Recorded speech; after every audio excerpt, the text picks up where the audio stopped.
Os veciños de Vilaxoán reciben con optimismo, pero tamén con cautela e escepticismo, o compromiso da xerencia da área sanitaria de ampliar a sala de espera do consultorio da localidade. Esa medida permitiría a súa reapertura, garantindo a seguridade fronte a COVID dos usuarios.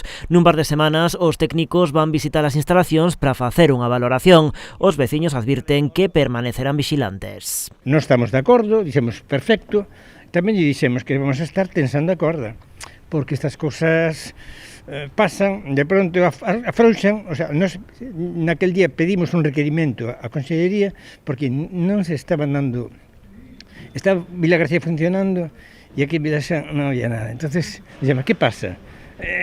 O sea, hai que tensar a corda, senón non espabilan. Os colectivos veciñais insisten na necesidade de contar con atención primaria na localidade. Deste servizo explican, depende que non pechen outros. Estamos nun problema de servizos na vila e este para nós é fundamental porque eu, digamos que supón precisamente a clave de que este sea unha vila, que teña un servicio médico.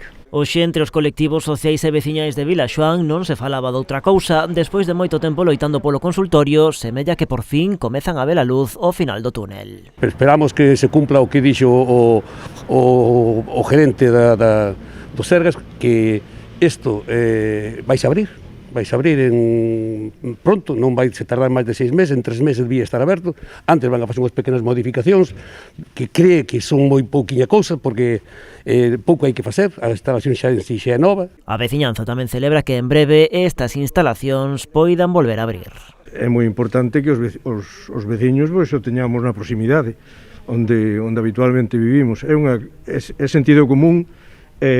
Non é un servicio especializado, pero é un servicio de carácter general que a xente pois agradecemos que así sea. Antes da pandemia, a sala de espera deste consultorio de Vilaxoán tiña capacidade para unhas 15 ou 20 persoas. Coa COVID reduciuse a tan só 2 doentes, un problema que, se todo sai segundo previsto, pasará a historia en breve.